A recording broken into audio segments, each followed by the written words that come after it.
جلدی سے گاڑی روکو۔ ارمان خان زادہ کی گرجدار آواز گاڑی کے بند شیشوں کو چیرتی ہوئی ڈرائیور کے کانوں سے ٹکرائی۔ ڈرائیور نے گھبرا کر زور سے بریک لگائے، جس کی وجہ سے گاڑی ایک جھٹکے کے ساتھ کچی سڑک کے کنارے رک گئی۔ کیا ہوا سر؟ سب خیریت تو ہے؟ ڈرائیور سرفراز نے ہانپتے ہوئے پوچھا۔ اس کا دل سینے میں زور زور سے دھڑک رہا تھا۔ ارمان نے کوئی جواب نہیں دیا۔ اس کی عقابی نظریں سڑک کنارے اگی ہوئی گھنی جھاڑیوں پر جمی تھیں، جہاں رات کے دھندلے اندھیرے میں کسی انسانی وجود کا گمان ہو رہا تھا۔ اس نے تیزی سے گاڑی کا دروازہ کھولا اور باہر نکل آیا۔ وہ تیز قدم اٹھاتا ہوا جھاڑیوں کے قریب پہنچا تو اس کے قدم وہیں جم گئے۔ وہاں ایک لڑکی اوندھے منہ پڑی تھی۔ اس کے بال بکھرے ہوئے تھے اور مٹی میں اٹے ہوئے تھے۔ ارمان نے جھک کر اسے دیکھا۔ وہ بے ہوش تھی۔ سر، اس کے کپڑے پھٹے ہوئے ہیں۔ مجھے تو یہ کوئی خراب کردار کی لڑکی لگ رہی ہے۔ ڈرائیور سرفراز نے قریب آ کر مشکوک نظروں سے لڑکی کا جائزہ لیا اور منہ بنا کر حقارت سے کہا، رات کے اس پہر اس ویران جگہ پر ایسی حالت میں ملنا، سر ہمیں ان جھگڑوں میں نہیں پڑنا چاہیے، پولیس کیس بن جائے گا۔ ارمان کا چہرہ غصے سے تمتما اٹھا۔ اس نے پلٹ کر سرفراز کو ایسی نظروں سے دیکھا کہ ڈرائیور کی سٹی گم ہو گئی۔ بکواس بند کرو، ارمان اس پر چلایا۔ اس کی آواز میں ایسی کاٹ تھی کہ سرفراز ایک قدم پیچھے ہٹ گیا۔ ایک انسان زندگی اور موت کی کشمکش میں ہے اور تمہیں اس کے کردار کی پڑی ہے۔ شرم آنی چاہیے تمہیں۔ نکالو اپنی چادر اور اسے اڑاؤ ابھی۔ سرفراز نے ڈرتے ڈرتے اپنی سفید بڑی چادر کندھے سے اتاری اور ارمان کی طرف بڑھائی۔ ارمان نے نہایت احتیاط اور احترام کے ساتھ وہ چادر اس لڑکی کے وجود پر ڈالی، اس بات کا خیال رکھتے ہوئے کہ اس کی حرمت پر حرف نہ آئے۔ اسے اٹھانے میں میری مدد کرو، ہمیں اسے فوراً فارم ہاؤس لے جانا ہوگا، ارمان نے حکم دیا۔ لیکن سر، گھر کیوں؟ ہم اسے کسی قریبی ہسپتال میں بھی تو چھوڑ سکتے ہیں۔ سرفراز نے ایک بار پھر ہمت جمع کر کے مشورہ دیا۔ اتنی رات گئے اسے سرکاری ہسپتال لے جانا اسے مزید تماشا بنانا ہے۔ وہاں پولیس کے 100 سوال ہوں گے۔ اور اس لڑکی کی حالت دیکھو، اسے فوری طبی امداد اور تحفظ کی ضرورت ہے۔ میرا فارم ہاؤس قریب ہے، وہاں ڈاکٹر رحمان کو بلا لیں گے۔ اب بحث مت کرو اور گاڑی کا پچھلا دروازہ کھولو۔ ارمان نے اسے سہارا دے کر اٹھایا۔ وہ لڑکی پھول کی طرح ہلکی تھی، جیسے نکاحت نے اس کے جسم سے ساری طاقت نچوڑ لی ہو۔ اسے پچھلی نشست پر لٹانے کے بعد ارمان خود ڈرائیونگ سیٹ کے ساتھ والی نشست پر بیٹھ گیا۔ ارمان کا ذہن مسلسل الجھا ہوا تھا۔ یہ لڑکی کون ہے؟ اس سڑک پر کیسے پہنچی؟ کیا یہ کسی حادثے کا شکار ہوئی ہے یا کسی کی درندگی کا؟ تقریباً 20 منٹ بعد گاڑی ارمان خان زادہ کے وسیع و عریض فارم ہاؤس کے سامنے کھڑی تھی۔ گارڈ نے ارمان کی گاڑی پہچان کر فوراً گیٹ کھول دیا۔ گاڑی پورچ میں رکی تو ارمان نے سرفراز کو مخاطب کیا۔ سرفراز، تم جاؤ ڈاکٹر رحمان کو فون کرو، اسے کہو کہ ایمرجنسی ہے، ابھی کے ابھی پہنچے۔ اور دیکھو، اس بات کا ذکر کسی سے نہیں ہونا چاہیے، ورنہ تم جانتے ہو میرا ہاتھ کتنا بھاری ہے۔ جی سر، میں بھی جاتا ہوں۔ سرفراز نے سر جھکائے اور اندر کی طرف بھاگا۔ ارمان نے گاڑی کا دروازہ کھولا اور اس لڑکی کو اپنی باہوں میں بھر لیا۔ چادر میں لپٹی وہ لڑکی اب بھی بے سدھ تھی۔ فارم ہاؤس کے مرکزی ہال میں داخل ہوتے ہی اسے خاموشی کا احساس ہوا۔ یہاں کوئی ملازمہ نہیں تھی، کیونکہ ارمان اکثر یہاں تنہائی میں وقت گزارنے آتا تھا اور صرف مرد ملازمین ہی بیرونی حصوں میں رہتے تھے۔ وہ اسے اوپر کی منزل کے ایک پرسکون کمرے میں لے آیا اور نرمی سے بیڈ پر لٹا دیا۔ کمرے کی مدھم روشنی میں اس نے پہلی بار اس لڑکی کے چہرے کو غور سے دیکھا۔ مٹی اور خون کے دھبوں کے باوجود اس کے چہرے پر ایک عجیب سی معصومیت اور وقار تھا۔ تم جو کوئی بھی ہو، اب تم محفوظ ہو، ارمان نے بے اختیار سرگوشی کی۔ اس نے دیکھا کہ لڑکی کے کپڑے جگہ جگہ سے خاردار جھاڑیوں کی وجہ سے پھٹ چکے تھے اور ان پر کیچڑ جمع ہوا تھا۔ ارمان ایک لمحے کے لیے ہچکچایا۔ کمرے میں کوئی عورت موجود نہیں تھی جو اس کے کپڑے تبدیل کر سکتی، اور ڈاکٹر کے آنے سے پہلے زخموں کو صاف کرنا اور اسے صاف ستھرے لباس میں لانا ضروری تھا۔ خانزادہ ہو کر بھی آج حالات کی قید میں ہوں، اس نے خود کلامی کی۔ اس نے اپنی آنکھیں بند کی اور ایک گہرا سانس لیا اور اپنی غیرت اور شرافت کو گواہ بنا کر نہایت احتیاط سے اسے صاف لباس میں منتقل کرنے کا کٹھن فیصلہ کیا۔ اس کے ذہن میں صرف ایک ہی بات تھی، اس لڑکی کی جان بچانا اور اسے وہ عزت دینا جس کی وہ حقدار ہے۔ کچھ دیر بعد جب وہ اسے صاف ستھرے بستر پر لٹا کر اس کے ماتھے پر ٹھنڈے پانی کی پٹیاں رکھ رہا تھا، اسے احساس ہوا کہ اس کے اپنے ہاتھ کانپ رہے تھے۔ ارمان خان زادہ، جسے لوگ پتھر دل کہتے تھے، آج ایک اجنبی لڑکی کی حالت دیکھ کر اندر سے ہل گیا تھا۔ وہ وہیں کرسی پر بیٹھ گیا اور اس کے ہوش میں آنے کا انتظار کرنے لگا۔ اسے معلوم نہیں تھا کہ یہ رات اس کی زندگی کا رخ بدلنے والی ہے۔ باہر بارش شروع ہو چکی تھی اور کمرے کے اندر کا سکوت صرف اس لڑکی کی اکھڑی اکھڑی سانسوں سے ٹوٹ رہا تھا۔ کچھ دیر کے بعد جب لڑکی کو ہوش آیا تو ارمان نے بڑے عزت اور احترام کے ساتھ اس لڑکی سے پوچھا کہ تمہارا نام کیا ہے؟ تمہارے والد کون ہیں؟ تمہارا گھر کہاں ہے؟ تمہیں کہاں جانا ہے؟ میں تمہیں وہاں پر چھوڑ دوں گا۔ جواباً لڑکی نے کہا کہ میں عنایا ہوں اور حبیب خان کی بیٹی ہوں۔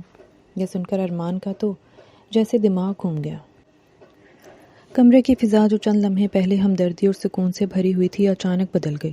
حبیب خان کا نام ارمان خان زادہ کے کانوں میں کسی پگھلے ہوئے سیسے کی طرح اترا تھا۔ اس کے دماغ میں وہ تمام پرانے زخم ہرے ہو گئے جو برسوں سے حبیب خان کی دی ہوئی تکلیفوں کی صورت میں اس کے سینے میں دفن تھے۔ ارمان کے ہاتھ جو بھی کچھ دیر پہلے نرمی سے پٹیاں رکھ رہے تھے اب غصے سے کانپنے لگے۔ اس کی آنکھوں کی رنگت بدل کر گہری سرخ ہو گئی، جیسے ان میں خون اتر آیا ہو۔ کس کا نام لیا تم نے؟ ارمان کی آواز ایک دبی ہوئی گراہٹ کی طرح نکلی۔ لڑکی جس کا نام عنایا تھا ابھی مکمل ہوش میں بھی نہیں آئی تھی کہ ارمان کے بدلے ہوئے تیور دیکھ کر سہم گئی۔ میں حبیب خان کی بیٹی ہوں، اس نے ہکلاتے ہوئے دوبارہ دہرایا۔ اسے لگا شاید ارمان کو اس کے گھر والوں کا پتہ سن کر خوشی ہوگی کہ وہ اسے گھر چھوڑ آئے گا، لیکن اگلے ہی لمحے ارمان نے اپنی انسانیت کا نقاب اتار پھینکا۔ وہ آپے سے باہر ہو گیا۔ تم اس سانپ کی بیٹی ہو جس نے میرے باپ کی زندگی تباہ کی، تم اس غدار کا خون ہو جس کی وجہ سے ہم دربدر ہوئے۔ ارمان چیخا اور غصے کے عالم میں سے پیچھے کی طرف ایک زوردار دھکا دیا۔ عنایا اس اچانک حملے کے لیے تیار نہیں تھی۔ وہ پیچھے کی طرف گری اور اس کا سر بیٹھ کے وزنی اور نوکیلے کراؤن سے زور سے ٹکرایا۔ ایک کرخت سی آواز گونجی اور اگلے ہی پل عنایا کے ماتھے سے تازہ خون کی دھار بہہ کر اس کے صاف ستھرے کپڑوں پر گرنے لگی۔ آہ! عنایا کی حلق سے ایک دردناک چیخ نکلی۔ وہ گھبرا کر اپنا سر پکڑ کر فرش پر بیٹھ گئی۔ اسے سمجھ نہیں آ رہا تھا کہ جو شخص اسے بچا کر لایا وہی اب اس کی جان کا دشمن کیوں بن گیا۔ کیوں مار رہے ہیں آپ مجھے؟ میرا کیا قصور ہے؟ عنایا نے روتے ہوئے پوچھا۔ اس کی آنکھوں میں بے پناہ خوف اور آنسو تھے۔ تمہارا قصور تمہارا باپ ہے۔ ارمان اس کے قریب جھکا اور اس کے بالوں سے پکڑ کر اسے اوپر اٹھنے پر مجبور کیا۔ جس حبیب خان نے میرے خاندان کو ایک ایک پائی کے لیے تڑپایا، آج اس کی بیٹی میرے رحم و کرم پر ہے۔ قدرت کا انصاف دیکھو، اس نے شکار خود شیر کی کچھار میں بھیج دیا ہے۔ میں نے آپ کا کچھ نہیں بگاڑا، مجھے جانے دیں، خدا کے لیے مجھے جانے دیں۔ عنایا گڑ گڑائی۔ خون اس کی آنکھوں کے سامنے دھندلاہٹ پیدا کر رہا تھا اور اس کی آنکھیں تکلیف اور نکاہت سے بند ہو رہی تھیں۔ جانے دوں؟ ارمان کہہ کہا مار کر ہنسا، مگر اس ہنسی میں صرف زہر تھا۔ اتنی آسانی سے نہیں، میں نے ابھی تم سے وہ تمام حساب لینے ہیں جو تمہارے باپ کے ذمہ واجب الادا ہیں۔ حبیب خان نے میرے باپ کی عزت اچھالی تھی، اب میں دیکھتا ہوں کہ وہ اپنی بیٹی کی عزت کیسے بچاتا ہے۔ عنایا بری طرح کانپنے لگی۔ آپ ایک کمزور لڑکی پر ہاتھ اٹھا کر اپنی بہادری ثابت کر رہے ہیں۔ اگر آپ کی دشمنی میرے باپ سے ہے تو ان سے لڑیں، مجھ سے کیوں؟ ارمان نے اسے جھٹکے سے چھوڑا جس سے وہ دوبارہ فرش پر جا گری۔ خاموش رہو، اب تمہاری ہر بات میرے لیے گناہ ہے۔ سرفراز! ارمان نے باہر کی طرف منہ کر کے بلند آواز میں ڈرائیور کو پکارا۔ سرفراز بھاگتا ہوا کمرے کے دروازے پر آیا۔ اندر کا منظر دیکھ کر اس کی روح کانپ گئی۔ لڑکی فرش پر پڑی تڑپ رہی تھی اور اس کا سر خون سے لت پت تھا۔ جی سر، سرفراز نے ڈرتے ہوئے پوچھا۔ اس کمرے کو باہر سے تالا لگا دو، ارمان نے حکم دیا۔ اس کی آواز میں کوئی لچک نہیں تھی۔ اور سنو، اس فارم ہاؤس کے تمام راستے بند کر دو۔ اگر یہ لڑکی یہاں سے باہر نکلی تو سرفراز تمہاری لاش بھی یہاں سے باہر نہیں جائے گی۔ لیکن سر اس کا خون بہہ رہا ہے، ڈاکٹر! سرفراز نے ہمت کر کے کہنا چاہا۔ کوئی ڈاکٹر نہیں آئے گا، ارمان نے اسے بیچ میں ہی ٹوک دیا۔ اسے تڑپنے دو۔ اسے احساس ہونا چاہیے کہ خانزادوں کی دشمنی کیا ہوتی ہے۔ اسے اس اندھیرے کمرے میں رہنے دو جب تک میں اگلا فیصلہ نہیں کرتا۔ ارمان پلٹا اور ایک آخری نظر اس سہمی ہوئی زخمی لڑکی پر ڈالی جو فرش پر بیٹھی سسکیاں بھر رہی تھی۔ اس کے دل میں اب ہمدردی کی کوئی جگہ نہیں بچی تھی، وہاں صرف انتقام کی آگ بھڑک رہی تھی۔ وہ کمرے سے باہر نکلا اور دروازہ اتنے زور سے بند کیا کہ اس کی آواز پورے فارم ہاؤس میں گونجی۔ باہر نکل کر ارمان نے بارش کے ٹھنڈے پانی میں اپنا چہرہ دھویا، مگر اس کے اندر کی آگ ٹھنڈی نہیں ہو رہی تھی۔ حبیب خان، تم نے میری خوشیاں چھینی تھیں، اب میں تمہاری جان نکالوں گا۔ اس نے آسمان کی طرف دیکھ کر عہد کیا، جبکہ کمرے کے اندر سے عنایا کے رونے کی دبی دبی آوازیں اب بھی سنائی دے رہی تھی۔ دشمنی کا کھیل اب ایک نیا اور خطرناک رخ اختیار کر چکا تھا۔ فارم ہاؤس کے بڑے سے کمرے میں حبس کا احساس تھا۔ کمرے کے عین وسط میں شاہانہ بیڈ پر عنایا بے ہوش پڑی تھی۔ اس کے ماتھے سے بہنے والا خون اب جم کر سیاہ ہو چکا تھا۔ بیڈ کراؤن کی لکڑی پر لگا خون کا نشان اس بات کی گواہی دے رہا تھا کہ ارمان خان زادہ کا غصہ کس قدر وحشیانہ تھا۔ ارمان کمرے کے دوسرے کونے میں کھڑا اپنی مٹھیاں بھینچ رہا تھا۔ اس کی آنکھوں میں ابھی بھی وہی سرخی تھی جو حبیب خان کا نام سن کر آئی تھی۔ وہ شخص جس نے اس کی ہنستی کھیلتی زندگی برباد کی تھی، جس نے اس کے معصوم باپ کو ہتھکڑیاں پہنوائی تھیں، آج اس کی بیٹی اس کے رحم و کرم پر تھی۔ یہ خیال ارمان کے اندر ایک عجیب سی لہر دوڑا رہا تھا۔ نفرت اور فتح کی ملی جلی لہر اسے سکون نہیں لینے دے رہی تھی۔ اچانک کمرے کا دروازہ زور سے کھلا اور ارمان کا چھوٹا بھائی فارس اندر داخل ہوا۔ فارس ارمان کے برعکس نرم دل اور حقیقت پسند تھا۔ اس نے بیڈ پر پڑی اس لڑکی کی حالت دیکھی اور پھر اپنے بھائی کے غصے سے تپے ہوئے چہرے کو۔ بھائی، یہ سب کیا ہے؟ فارس نے تقریباً چلاتے ہوئے پوچھا اور تیزی سے قدم بڑھا کر عنایا کے قریب پہنچا۔ اس لڑکی کا سر پھٹا ہوا ہے، یہ خون، کیا آپ نے یہ کیا ہے؟ ارمان نے سرد لہجے میں جواب دیا۔ اس نے اپنا نام بتایا تھا، حبیب خان کی بیٹی ہے یہ۔ فارس کے قدم وہیں رک گئے۔ اس کے چہرے پر بھی حیرت اور صدمے کے سائے لہرائے، لیکن اس نے جلد ہی خود پر قابو پا لیا۔ تو اگر یہ حبیب خان کی بیٹی ہے تو کیا ہم انسان نہیں رہے؟ بھائی، وہ بے ہوش ہے، اسے ہسپتال لے جانا چاہیے تھا۔ ارمان ایک دم اس کی طرف مڑا، اس کی آواز میں گرج تھی۔ ہسپتال لے جانا چاہیے تھا؟ فارس، تم بھول گئے وہ منظر جب بابا کو پولیس والے گھسیٹ کر لے جا رہے تھے؟ تم بھول گئے ہو وہ راتیں جب ماں رو رو کر اندھی ہو گئی تھی؟ یہ اسی حبیب خان کا لہو ہے جس نے ہمیں سڑک پر لا کھڑا کیا تھا۔ آج قدرت نے اس کا غرور میرے پیروں میں لا ڈالا ہے اور تم چاہتے ہو کہ میں اس کی برہم پٹی کروں؟ میں بدلے کے خلاف نہیں ہوں بھائی، فارس نے دھیمی مگر مضبوط آواز میں کہا، لیکن یہ دشمنی مردوں کی ہے۔ ایک بے بس اور زخمی لڑکی کو اس طرح قید کرنا اور اسے چوٹ پہنچانا خانزادوں کا شیوا نہیں ہے۔ اگر اسے کچھ ہو گیا تو حبیب خان مجرم نہیں بنے گا، بلکہ قانون کی نظر میں ارمان خانزادہ ایک قاتل کہلائے گا۔ کیا آپ اپنے انتقام کی خاطر اپنا دامن بھی گندا کرنا چاہتے ہیں؟ ارمان نے ایک زوردار ٹھوکر قریب پڑے صوفے کو ماری۔ اس کا سانس پھول رہا تھا۔ اسے پتا تھا کہ فارس سچ کہہ رہا ہے، مگر اس کی زخمی انا اسے جھکنے نہیں دے رہی تھی۔ میں اسے جانے نہیں دوں گا، ارمان نے دانت پیستے ہوئے کہا۔ یہ یہاں سے تبھی جائے گی جب حبیب خان میرے سامنے ناک رگڑے گا۔ میں اسے وہیں تڑپتا چھوڑ کر جا رہا تھا، مگر اب یہ میرا اثاثہ ہے۔ اثاثہ نہیں، بوجھ ہے یہ، فارس نے عنایا کے ماتھے پر اپنا رومال رکھتے ہوئے کہا۔ دیکھیں، اسے شاید ابھی تک ہوش بھی نہیں آیا۔ بھائی، خدا کے لیے انسانیت کا پہلو نہ بھولیں۔ اسی دوران بیڈ پر پڑی عنایا کے وجود میں ہلکی سی جنبش ہوئی۔ اس کے لب لرزے اور ایک دبی دبی سی کراہ نکلی۔ ارمان خاموشی سے اسے دیکھنے لگا۔ اس لڑکی کا معصوم چہرہ اور اس کی یہ حالت ارمان کے پتھر دل میں کہیں ہلکی سی دراڑ ڈال رہی تھی، جسے وہ فوراً اپنی نفرت کی دیوار سے بھر دیتا۔ ارمان نے ڈرائیور کو آواز دی جو باہر برآمدے میں خوف زدہ کھڑا تھا۔ جی سر، ڈرائیور نے کانپتی آواز میں پوچھا۔ رحمت بھی کو بلاؤ، ارمان نے حکم دیا۔ اسے کہو اس لڑکی کا زخم صاف کرے اور اسے ہوش میں لائے۔ اور سنو، جب تک میں نہ کہوں نہ کوئی اندر آئے گا نہ یہ لڑکی باہر جائے گی۔ فارس نے سکون کا سانس لیا کہ کم از کم ارمان نے اسے وہیں مرنے کے لیے نہیں چھوڑا۔ آپ کہاں جا رہے ہیں؟ اس نے پوچھا جب ارمان باہر کی طرف بڑھنے لگا۔ ارمان دروازے پر رک کر مڑا، اس کی آنکھیں اب کچھ سوچ کر چمک رہی تھیں۔ میں حبیب خان کو یہ بتانے جا رہا ہوں کہ اس کی نیندیں اب ارمان خان زادہ کی مٹھی میں ہیں۔ وہ تڑپے گا فارس، وہ ویسے ہی تڑپے گا جیسے ہم تڑپے تھے۔ ارمان تیز قدموں سے باہر نکل گیا۔ پیچھے صرف بارش کا شور اور کمرے میں پھیلی ایک پراسرار خاموشی رہ گئی۔ فارس نے ایک گہری سانس لی اور بیڈ پر پڑی اس انجان لڑکی کو دیکھا جس کی زندگی اب دو خاندانوں کی وحشیانہ دشمنی کی بھینٹ چڑھنے والی تھی۔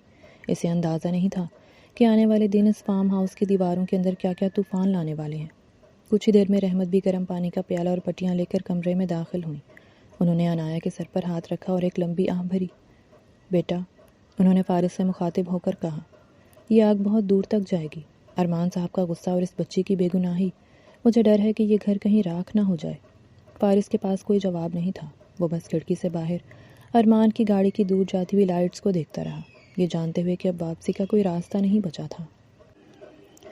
حبیب خان کی عظیم الشان حویلی آج بہت سوگوار تھی۔ جب عنایا گھر نہیں پہنچی تھی تو حبیب خان کے پیروں تلے سے زمین نکل گئی تھی۔ حویلی کے بڑے ہال میں حبیب خان بے چینی سے ٹہل رہا تھا۔ اس کے چہرے پر پڑی جھریاں غصے اور پریشانی سے مزید گہری ہو گئی تھی۔ اس کا بیٹا شاہزیب اپنی بندوق صاف کرتے ہوئے صوفے پر بیٹھا تھا، مگر اس کی آنکھیں خون کی طرح سرخ تھیں۔ ابھی تک کوئی خبر نہیں آئی؟ حبیب خان نے گرج کر اپنے خاص ملازم بشیر سے پوچھا۔ بشیر نے سر جھکا کر جواب دیا، خان صاحب شہر کے ہر اسپتال، ہر تھانے اور ہر جاننے والے کے گھر پتہ کر لیا ہے، بی بی جی کا کہیں نشان نہیں مل رہا۔ ان کی گاڑی سڑک کنارے ملی ہے مگر وہ خود غائب ہیں۔ شاہزیب ایک دم کھڑا ہوا اور اپنی بندوق میز پر پٹکی۔ بابا، یہ کسی کی جرت نہیں ہو سکتی کہ وہ خان کی بیٹی کو ہاتھ لگائے سوائے ان خانزادوں کے۔ مجھے پکا یقین ہے کہ یہ ارمان خانزادہ کی حرکت ہے، وہ ہمارے پرانے بدلے اب لے رہا ہے۔ بکواس بند کرو شاہزیب، حبیب خان نے اسے ڈانٹا، حالانکہ اس کے اپنے دل میں بھی یہی خوف پل رہا تھا۔ ارمان خان زیادہ اتنا بے وقوف نہیں ہے کہ وہ کھلم کھلا میری بیٹی کو اٹھائے۔ اسے پتا ہے کہ حبیب خان کا غصہ کیا ہے۔ اسی وقت ہال کے کونے میں بیٹھی دادی جو تسبیح پڑھ رہی تھیں بول اٹھی، حبیب خان، غرور سے نہیں بلکہ نیچی آواز میں بات کرو۔ جب تم نے ارمان کے باپ پر جھوٹے مقدمات بنوائے تھے تب تم نے نہیں سوچا تھا کہ دشمنی کی یہ آگ تمہارے اپنے گھر تک بھی پہنچ سکتی ہے؟ یاد رکھنا، گناہ نسلوں کا پیچھا کرتے ہیں۔ حبیب خان نے دادی بی کی بات انسنی کر دی، مگر اس کے ماتھے پر پسینہ صاف چمک رہا تھا۔ اسی لمحے شاہزیب کے فون پر ایک میسج کی ٹون گونجی۔ شاہزیب نے تیزی سے فون اٹھایا۔ ایک نامعلوم نمبر سے میسج آیا تھا۔ جیسے ہی اس نے میسج کھولا اس کے ہاتھ لرزنے لگے۔ یہ کیا ہے؟ شاہزیب کی آواز حلق میں پھنس گئی۔ حبیب خان نے جھپٹ کر فون اس کے ہاتھ سے چھینا۔ سکرین پر ایک تصویر تھی، عنایا کا سفید دوپٹہ جو اب خون سے لت پت تھا، ایک بنجر زمین پر پڑا تھا۔ نیچے صرف ایک جملہ لکھا تھا، حساب برابر ہونے کا وقت آ گیا ہے، قرض کی پہلی قسط وصول کر لی گئی ہے۔ حبیب خان کا چہرہ زرد پڑ گیا۔ اسے اپنے کانوں میں ارمان خان زادہ کے باپ کی وہ بد دعائیں سنائی دینے لگیں جو اس نے جیل جاتے وقت دی تھی۔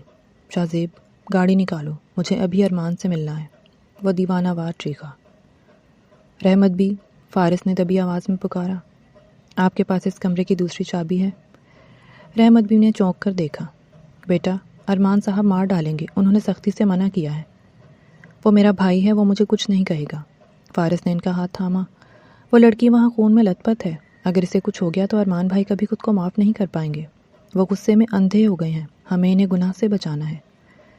رحمت بھی نے کانپتے ہاتھوں سے اپنے دوپٹے کے پلو سے بندھی چابی کھولی اور فارس کے حوالے کر دی۔ جاؤ بیٹا، مگر سنبھال کے، ارمان صاحب کا غصہ آسمان کو چھو رہا ہے۔ فارس چابی لے کر دبے پاؤں اوپر کی منزل پر پہنچا۔ اس نے دیکھا کہ پہرے دار دوسری طرف مڑا ہوا تھا۔ اس نے تیزی سے تالا کھولا اور کمرے کے اندر داخل ہو گیا۔ کمرہ اندھیرے میں ڈوبا ہوا تھا، صرف کھڑکی سے آنے والی بجلی کی کڑک کی روشنی کبھی کبھی اندر کا منظر واضح کر رہی تھی۔ عنایا فرش پر ایک کونے میں سمٹی ہوئی پڑی تھی، اس کا رونا اب سسکیوں میں بدل چکا تھا۔ فارس اس کے قریب جھکا۔ آپ پھر آ گئے؟ عنایا نے ڈر کر خود کو مزید سمیٹ لیا۔ اسے لگا شاید ارمان پھر اسے مارنے آیا ہے۔ ڈرو مت، میں وہ نہیں ہوں، میں فارس ہوں، ارمان کا چھوٹا بھائی۔ فارس نے انتہائی نرمی سے کہا اور اپنے بیگ سے فرسٹ ایڈ کٹ نکالی۔ میں یہاں آپ کو تکلیف دینے نہیں بلکہ آپ کے زخم صاف کرنے آیا ہوں۔ عنایا نے حیرت سے اسے دیکھا۔ اس کے چہرے پر سچائی اور ہمدردی تھی۔ فارس نے ٹارچ کی روشنی میں اس کے ماتھے کا زخم دیکھا جو کافی گہرا تھا۔ اس نے نہایت احتیاط سے اسے صاف کرنا شروع کیا۔ وہ مجھ سے اتنی نفرت کیوں کرتے ہیں؟ عنایا نے اسے سکتے ہوئے پوچھا۔ میں نے تو کبھی ان کا نام بھی نہیں سنا تھا۔ فارس نے ایک ٹھنڈی آنکھ بھری۔ یہ نفرت آپ سے نہیں، آپ کے نام سے ہے۔ ہمارے خاندانوں کے درمیان ایک ایسا زخم ہے جو کبھی نہیں بھرا۔ لیکن یقین مانے ارمان بھائی ایسے نہیں ہیں، حالات نے انہیں پتھر بنا دیا ہے۔ کیا وہ مجھے مار دیں گے؟ عنایا کی آواز کانپ رہی تھی۔ فارس نے اس کی پٹی مکمل کی اور اس کے سر پر ہاتھ رکھا۔ جب تک میں زندہ ہوں آپ کو کچھ نہیں ہوگا، میں ارمان بھائی کو سمجھاؤں گا، آپ بس ہمت نہ ہاریں۔ ابھی فارس بات کر ہی رہا تھا کہ نیچے گاڑیوں کے رکنے اور لوگوں کے چلانے کی آوازیں آئیں۔ فارس نے کھڑکی سے جھانکا۔ حبیب خان اور شاہزیب اپنی مسلح گاڑیوں کے ساتھ فارم ہاؤس کے گیٹ پر پہنچ چکے تھے۔ لگتا ہے طوفان آ گیا ہے، فارس نے بڑبڑایا۔ مجھے نیچے جانا ہوگا، آپ دروازہ اندر سے بند کر لیں، میں باہر سے تالا لگا دیتا ہوں تاکہ ارمان بھائی کو شک نہ ہو۔ فارس تیزی سے باہر نکلا اور تالا لگا کر نیچے کی طرف بھاگا، جہاں ارمان خان زادہ سینہ تانے گیٹ پر کھڑا اپنے جانی دشمن کا استقبال کرنے کے لیے تیار تھا۔ دشمنی کی یہ بساط اب خون ریز رخ اختیار کرنے والی تھی۔ ارمان خان زادہ، باہر نکل بزدل انسان، اگر مرد کا بچہ ہے تو سامنے آ کر بات کر، میری بہن کو ڈھال کیوں بنایا ہوا ہے؟ شاہزیب کی دھاڑ خاموش فضا کو چیرتی ہوئی اندر تک گئی۔ فارم ہاؤس کے بڑے برآمدے میں ارمان نمودار ہوا۔ اس کے چہرے پر خوف کا دور دور تک نام نہ تھا، بلکہ ایک زہریلی مسکراہٹ کھیل رہی تھی۔ اس نے اپنے ہاتھ میں پکڑی سگریٹ کا ایک لمبا کش لیا اور دھواں فضا میں اچھالتے ہوئے شاہزیب کی طرف قدم بڑھائے۔ شور مت مچاؤ شاہزیب، ارمان نے بڑے اطمینان سے کہا۔ خانزادوں کے در پر دستک دینے کے کچھ آداب ہوتے ہیں، تم تو بغیر اجازت اندر گھسنے کی کوشش کر رہے ہو۔ شاہزیب نے رائفل کا رخ ارمان کے سینے کی طرف کر دیا۔ آداب کی باتیں وہ کرتے ہیں جن کے پلے کچھ شرافت ہو۔ تو نے ایک لڑکی کو اٹھا کر ثابت کر دیا ہے کہ تو کتنا گرا ہوا انسان ہے۔ عنایا کہاں ہے؟ اسے ابھی میرے حوالے کر، ورنہ میں تیرے اس فارم ہاؤس کو قبرستان بنا دوں گا۔ ارمان نے کہکہا لگایا، ایک ایسا کہکہا جس نے شاہزیب کے تن بدن میں آگ لگا دی۔ شاہزیب، قبرستان تو تمہارا وہ گھر ہونا چاہیے تھا جہاں سے سازشیں جنم لیتی ہیں۔ رہی بات عنایا کی، تو وہ اس وقت میرے حصار میں ہے۔ وہ محفوظ ہے یا نہیں اس کا فیصلہ تمہارے اگلے قدم پر ہوگا۔ اسی لمحے شاہ زیب کے ایک ساتھی نے جوش میں آ کر ہوائی فائرنگ کر دی۔ فائر کی آواز گونجتے ہی ارمان کے محافظوں نے بھی جوابی پوزیشن لی اور ایک لمحے کے لیے گولیوں کی تھراہٹ نے پورے علاقے کو ہلا کر رکھ دیا۔ دونوں طرف سے کچھ فائر ہوئے جس سے فضا میں دھواں اور دہشت پھیل گئی۔ رکو! ارمان نے ہاتھ کے اشارے سے اپنے آدمیوں کو روکا۔ اس کی آواز میں ایسی گرج تھی کہ فائرنگ تھم گئی۔ شاہ زیب، ایک گولی بھی اب اگر میرے فارم ہاؤس کی دیوار سے ٹکرائے تو یاد رکھنا، اوپر والے کمرے میں ایک ایسا انتظام ہے کہ تمہاری بہن کی چیخیں بھی باہر نہیں پہنچ پائیں گی۔ کیا تم چاہتے ہو کہ حبیب خان کو اس کی بیٹی کی لاش ملے؟ شاہ زیب کے ہاتھ لرزنے لگے۔ اس کی وحشت اب بے بسی میں بدل رہی تھی۔ تو اتنا نیچ نہیں ہو سکتا ارمان، وہ بے قصور ہے۔ بے قصور؟ ارمان دھاڑ کر اس کے قریب پہنچا۔ اب دونوں کے درمیان صرف چند فٹ کا فاصلہ تھا۔ جب میرے باپ کو جھوٹے الزام میں بند کیا گیا، کیا میں قصوروار تھا؟ جب میری ماں ہسپتال کے برآمدے میں دم توڑ گئی کیونکہ تمہارے باپ نے ہمارے تمام بینک اکاؤنٹس منجمد کروا دیے تھے، کیا وہ قصوروار تھی؟ شاہ زیب، تم لوگوں نے ہمیں جیتے جی مارا تھا، آج میں صرف ادھار چکا رہا ہوں۔ شاہ زیب نے دیکھا کہ ارمان کی آنکھوں میں وہ تڑپ اور انتقام ہے جو برسوں کے کرب سے پیدا ہوا تھا۔ اسے پہلی بار احساس ہوا کہ اس کا باپ کس آگ سے کھیلتا رہا ہے۔ میرے باپ نے جو کیا اس کی سزا عنایا کو مت دو۔ شاہ زیب کی آواز اب نیچی ہو گئی تھی، جس میں ایک بھائی کی التجا چھپی تھی۔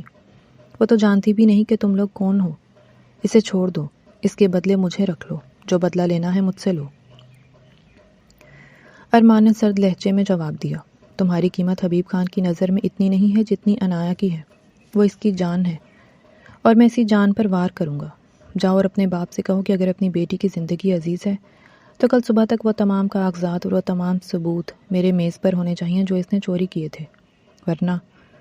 ورنہ کیا؟ شاہ زیب نے دانت پیستے ہوئے پوچھا۔ ورنہ عنایا خان زادہ بن کر اس گھر سے نکلے گی، مگر زندہ نہیں۔ ارمان نے یہ کہہ کر اسے ایک ایسا کاری زخم لگایا جس کی تکلیف شاہ زیب کے چہرے پر صاف دیکھی جا سکتی تھی۔ اسے پہلی بار شدت سے احساس ہوا کہ اس کے باپ کے کیے گئے گناہوں کی سزا آج اس کی معصوم بہن کو مل رہی ہے۔ اسے وہ تمام لمحے یاد آئے جب اس کا باپ دوسروں کی مجبوریوں پر ہنستا تھا۔ آج قدرت نے اسے خود دوسروں کا محتاج بنا دیا تھا۔ ارمان خان زادہ، یہ جنگ ابھی ختم نہیں ہوئی۔ شاہ زیب نے اپنی رائفل نیچے کی۔ اس کی آواز میں شکست اور غصے کا عجیب امتزاج تھا۔ اگر عنایا کوئی خراش بھی آئی تو میں زمین آسمان ایک کر دوں گا۔ ارمان نے کوئی جواب نہیں دیا، بس پیٹھ پھیر کر اندر کی طرف چل دیا، جیسے اسے پتا ہو کہ وہ جیت چکا ہے۔ شاہ زیب وہیں کھڑا رہا۔ اسے فارم ہاؤس کی اوپری منزل کی اس کھڑکی میں ایک سایہ نظر آیا۔ شاید وہ عنایا تھی جو بے بسی سے یہ سب دیکھ رہی تھی۔ شاہ زیب بوجھل قدموں سے اپنی گاڑی کی طرف بڑھا۔ اسے پتا تھا کہ اسے اب اپنے باپ کا سامنا کرنا ہے اور اسے وہ کڑوی سچائی بتانی ہے جسے حبیب خان نے ہمیشہ نظر انداز کیا تھا۔ دشمنی کی اس بساط پر ارمان نے پہلا بڑا مہرہ مار لیا تھا، مگر خون کی یہ ہولی ابھی بہت سے رنگ دکھانے والی تھی۔ فارم ہاؤس کا گیٹ بند ہو گیا، مگر دونوں طرف کے دلوں میں لگی آگ اب پہلے سے کہیں زیادہ تیز ہو چکی تھی۔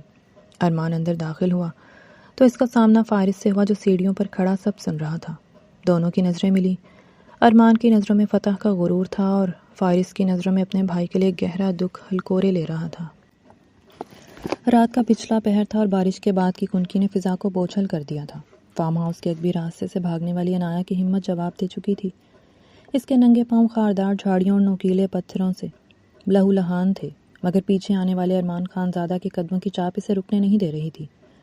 اچانک اس کا پاؤں ایک گیلی ڈھلوان پر پھسلا اور وہ ایک دردناک چیخ کے ساتھ نیچے کھائی نما گڑھے میں جا گری۔ عنایا! ارمان کی آواز میں ایک انجانا خوف تھا۔ وہ تیزی سے ڈھلوان اتر کر اس کے قریب پہنچا۔ عنایا مٹی اور خون میں اٹی ہوئی بے سدھ پڑی تھی۔ اس کا بایاں پاؤں بری طرح مڑا ہوا تھا اور ماتھے کا پرانا زخم دوبارہ کھل چکا تھا۔ ارمان نے جھک کر اسے اٹھانے کی کوشش کی تو وہ تکلیف سے تڑپ اٹھی۔ مت چھوئیں مجھے مر جانے دیں، اس نے سسکتے ہوئے کہا۔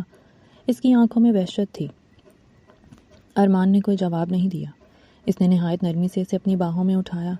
اس کی وجود کی لرزش ارمان کے سینے میں محسوس ہو رہی تھی۔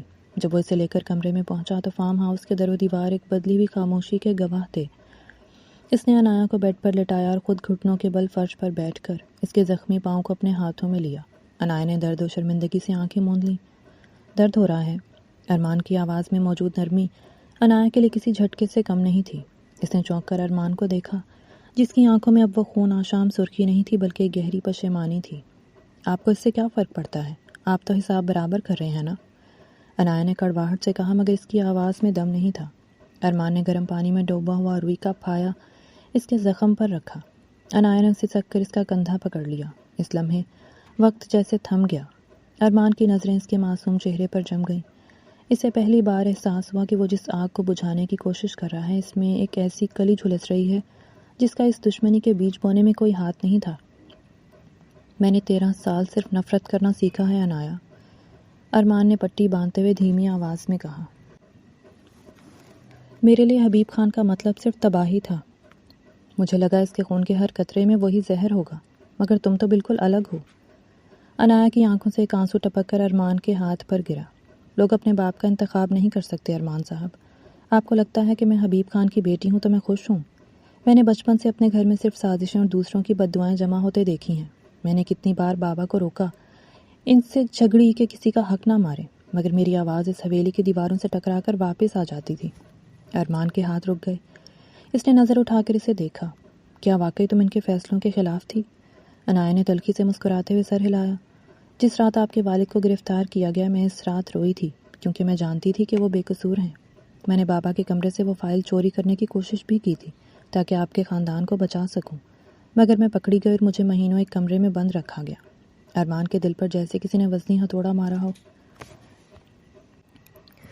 وہ جسے اپنا دشمن سمجھ کر اذیت دے رہا تھا، وہ تو برسوں پہلے اس کے لیے ڈھال بننے کی کوشش کر رہی تھی۔ ایک عجیب سی لہر اس کے وجود میں دوڑی، ہمدردی سے کچھ بڑھ کر ایک ایسی کشش جس نے نفرت کے تمام بت توڑ دیے تھے۔ ارمان نے اپنا ہاتھ انایا کے ماتھے پر رکھا اور اس کے بکھرے ہوئے بالوں کو پیار سے پیچھے کیا۔ یہ لمس پہلے جیسا نہیں تھا، اس میں ایک خاموش معذرت اور تحفظ کا احساس تھا۔ مجھے معاف کر دو۔ ارمان کے لبوں سے یہ الفاظ ایسے نکلے جیسے صدیوں کی قید سے کوئی رہا ہوا ہو۔ انایا نے حیرت سے اسے دیکھا۔ اس کی دھڑکنیں بے ترتیب ہو رہی تھیں۔ ارمان کی گہری سیاہ آنکھیں اب بھی اس پر جمی ہوئی تھیں۔ کیا اب بھی آپ مجھ سے بدلہ لیں گے؟ انایا نے سرگوشی کی۔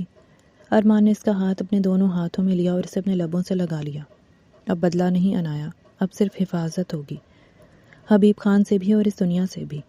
میں نے تمہیں زخم دیے ہیں، اب میں ہی انہیں بھروں گا۔ کمرے میں موجود مدھم روشنی ان دونوں کے بدلتے ہوئے جذبوں کی گواہ تھی۔ یہ ایک خاموش معاہدہ تھا جہاں لفظ کم تھے اور احساسات زیادہ۔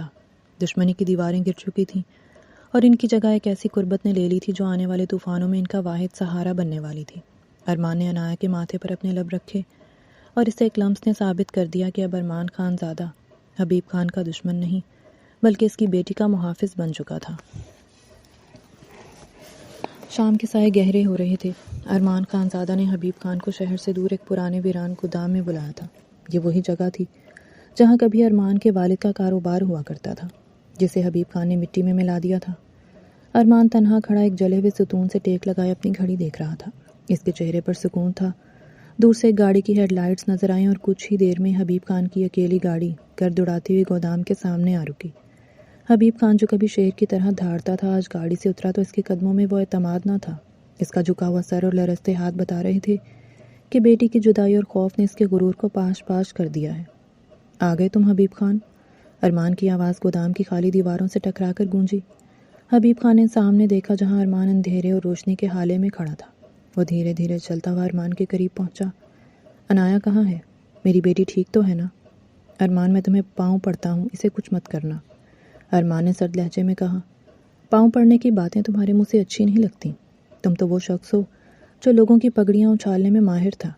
آج اپنی بیٹی کی باری آئی تو تمہیں پاؤں پڑنا یاد آ گیا۔ حبیب خان کی آنکھوں سے آنسو نکل کر اس کی سفید داڑھی میں جذب ہونے لگے۔ وہ شخص جو کبھی کسی کے سامنے نہیں جھکا تھا اچانک ارمان کے سامنے گھٹنوں کے بل فرش پر گر گیا۔ گودام کی مٹی اس کی قیمتی لباس پر لگ گئی مگر اسے اس کی پرواہ نہ تھی۔ میں ہار گیا ارمان، میں واقعی ہار گیا۔ حبیب خان کی آواز ہچکیوں میں دب رہی تھی۔ میں نے تمہارے باپ کے ساتھ زیادتی کی تھی۔ میں اعتراف کرتا ہوں کہ وہ بے قصور تھے۔ وہ فائل، وہ ثبوت جن کی بنیاد پر انہیں سزا ہوئی، وہ سب میں نے خود بنوائے تھے۔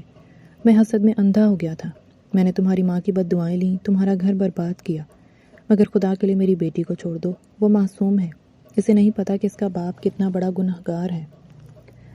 ارمان نے ایک گہرا سانس لیا۔ اس کے سامنے اس کا وہ جانی دشمن تڑپ رہا تھا جس کی موت کے اس نے خواب دیکھے تھے، مگر اس وقت ارمان کو فتح کا وہ احساس نہیں ہو رہا تھا جس کی اسے توقع تھی۔ شاید اس لیے کہ انایا نے اس کے دل کے تار چھیڑ دیے تھے۔ تمہارے اعتراف سے میرے والدین واپس نہیں آئیں گے حبیب خان۔ ارمان نے بوجھل آواز میں کہا۔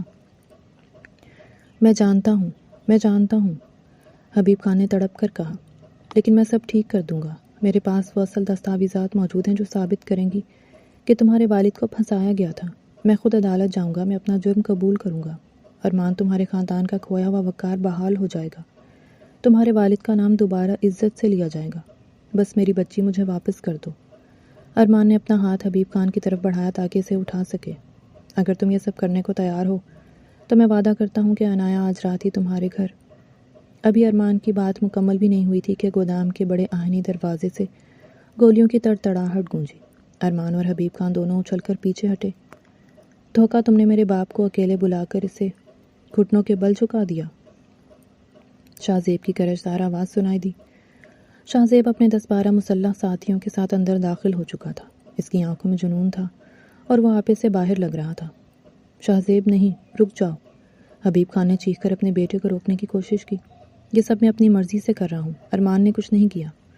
خاموش ہو جائیں بابا۔ شاہ زیب نے رائفل امان پر تان لی۔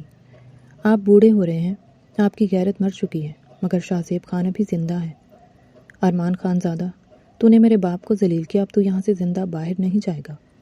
شاہ زیب، حماقت مت کرو۔ ارمان نے ایک ستون کی اوٹ لیتے ہوئے کہا، تمہارے باپ نے سچ قبول کر لیا ہے، اس دشمنی کو اب ختم ہونے دو۔ دشمنی اب ختم ہوگی تیری موت کے ساتھ۔ شاہ زیب نے چلاتے ہوئے اپنے آدمیوں کو حکم دیا، گولیاں چلاؤ، ایک بھی زندہ نہ بچے۔ اگلے ہی لمحے پورا گودام گولیوں کی آواز سے گونج اٹھا۔ شاہ زیب کے ساتھیوں نے اندھا دھند فائرنگ شروع کر دی تھی۔ ارمان نے تیزی سے زمین پر لیٹ کر اپنی پسٹل نکالی اور جوابی فائرنگ کی۔ حبیب خان ایک کونے میں پڑا اپنے بیٹے کو پکار رہا تھا، مگر گولیوں کی آواز میں اس کی فریاد دب کر رہ گئی۔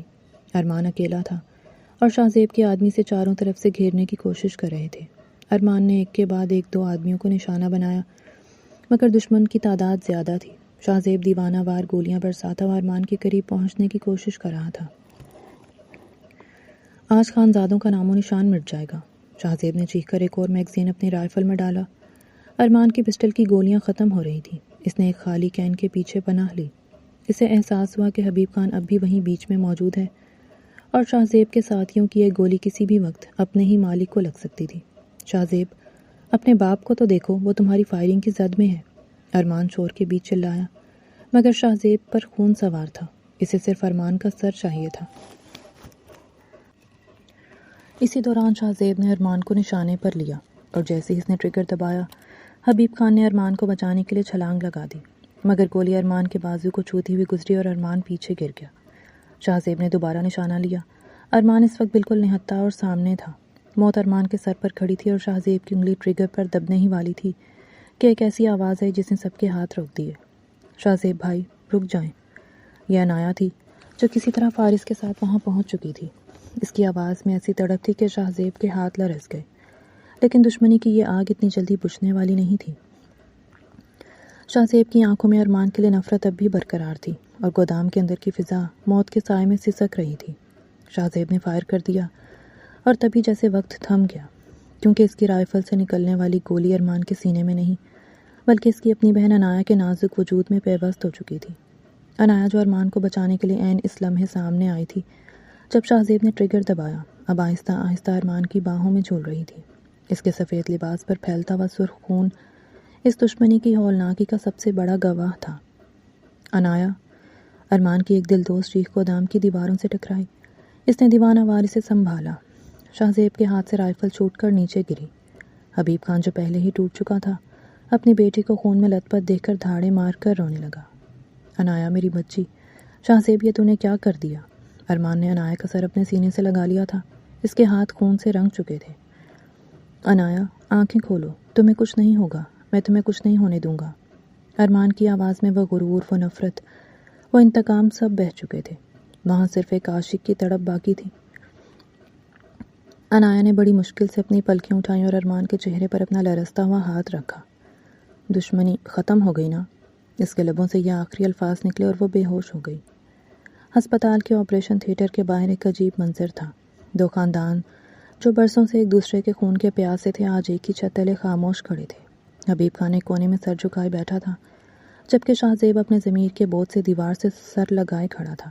ارمان خان زادہ، جس کے کپڑوں پر اب بھی عنایا کے خون کے نشانات تھے، حبیب خان کے پاس آیا۔ حبیب خان نے اسے دیکھا تو ایک بار پھر اس کے سامنے ہاتھ جوڑ دیے۔ ارمان، مجھے معاف کر دو، میری بیٹی نے تمہارا قرض اپنے خون سے چکا دیا ہے، اگر اسے کچھ ہوا تو میں جی نہیں پاؤں گا۔ ارمان نے حبیب خان کے لرزتے ہاتھوں کو تھام لیا، اس کی اپنی آنکھوں میں آنسو تھے۔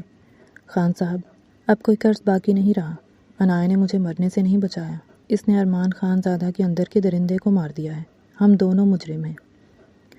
اسی وقت ڈاکٹر باہر نکلا، سب کی نظریں اس پر جم گئیں۔ آپریشن کامیاب رہا ہے، گولی کندھے کے قریب سے گزری تھی، اگر تھوڑی نیچے ہوتی تو بچنا مشکل تھا، اب وہ خطرے سے باہر ہیں۔ حبیب خان اور شاہ زیب کے چہروں پر سکون کی لہر دوڑ گئی۔ شاہ زیب نے ارمان کی طرف دیکھا اور دھیمی آواز میں کہا، ارمان، میں نے ہمیشہ تمہیں اپنا دشمن سمجھا، مگر آج اپنی بہن کی آنکھوں میں تمہارے لیے جو تڑپ دیکھی ہے اس نے میرا غرور توڑ دیا ہے۔ ارمان نے شاہ زیب کے کندھے پر ہاتھ رکھا۔ دشمنیاں ختم کرنا مشکل ہوتا ہے شاہ زیب، مگر محبت ناممکن کو ممکن بنا دیتی ہے۔ 6 ماہ بعد فارم ہاؤس کا وہی کمرہ آج پھولوں اور خوشبوؤں سے مہک رہا تھا۔ کھڑکی سے آنے والی چاندنی کمرے کے ماحول کو سحر انگیز بنا رہی تھی۔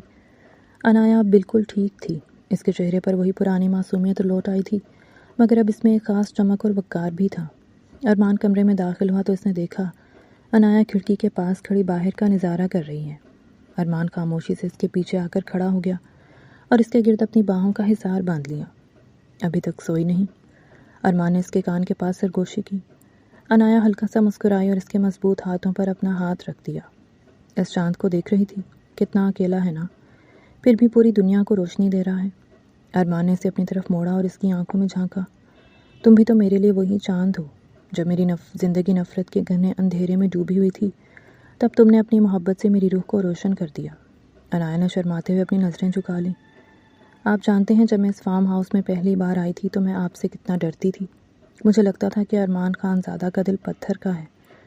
ارمان نے اس کی تھوڑی پکڑ کر اس کا چہرہ اوپر اٹھایا۔ وہ پتھر کا ہی تھا عنایا، اس پتھر کو موم بنانے کے لیے تمہارے لمس اور تمہارے خون کی ضرورت تھی۔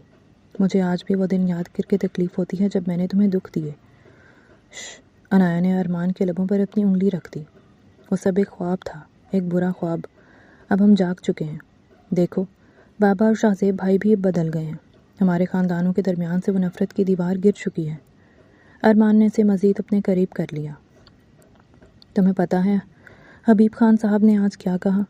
وہ کہہ رہے تھے کہ وہ اپنی بیٹی کو ہمیشہ کے لیے مجھے سونپنا چاہتے ہیں۔ عنایا کے گال حیا سے گلابی ہو گئے۔ تو آپ نے کیا کہا؟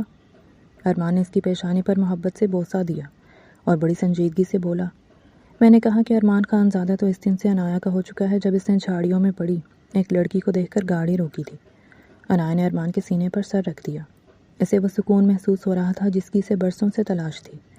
ارمان، آپ وعدہ کریں کہ اب کبھی مجھ سے دور نہیں ہوں گے۔ ارمان نے اسے تھامے ہوئے کہا، وعدہ نہیں، یہ میری زندگی کا واحد سچ ہے۔ اب کوئی دشمنی نہیں، کوئی انتقام نہیں، صرف تم اور میں، ہم ایک ایسی نئی دنیا بنائیں گے جہاں صرف محبت کی حکمرانی ہوگی۔ فارم ہاؤس کی اس پرسکون رات میں دونوں کے دل ایک نئی دھڑکن کے ساتھ دھڑک رہے تھے۔ ارمان نے عنایا کا ہاتھ تھاما اور اسے کمرے کے وسط میں لے آیا، جہاں زندگی کا ایک نیا اور خوبصورت سفر ان کا منتظر تھا۔ یہ کہانی جذباتی شدت اور انتقامی سوچ کے گرد گھومتی ہے، جہاں ابتدا میں نجات کا تاثر بعد میں طاقت اور غصے کی وجہ سے بار بار بگڑتا دکھائی دیتا ہے۔ خاص طور پر مرکزی کردار کا رویہ بار بار اخلاقی حدیں پار کرتا ہے اور محبت کے نام پر کنٹرول اور جارجیت کو جواز دینے کی کوشش کی گئی ہے، جو حقیقت میں صحت مند رشتوں کی تصویر نہیں بنتی۔ حبیب خان اور شاہ زیب جیسے کردار صرف دشمنی کے سانچے میں رکھے گئے ہیں، جبکہ عنایا کا کردار ابتدا میں بے گناہی اور بعد میں برداشت کی علامت بنتا ہے، مگر اسے بار بار ایسے حالات میں ڈالا گیا جہاں اس کی کمزوری کہانی کے جذباتی اثر کو بڑھانے کا ذریعہ بن گئی۔ مجموعی طور پر کہانی یہ دکھاتی ہے کہ بدلہ وقتی سکون تو دے سکتا ہے، مگر آخر میں نقصان ہمیشہ انسانی رشتوں اور ضمیر کا ہوتا ہے، اور اصل طاقت غصے کو جیتنے میں نہیں بلکہ اسے روکنے اور سچائی کو وقت پر پہچاننے میں ہے۔ اور آپ کو یہ کہانی کیسی لگی؟ پڑھ کر اپنی رائے کا اظہار کیجیے گا اور چینل کو سبسکرائب کر لیں۔ شکریہ۔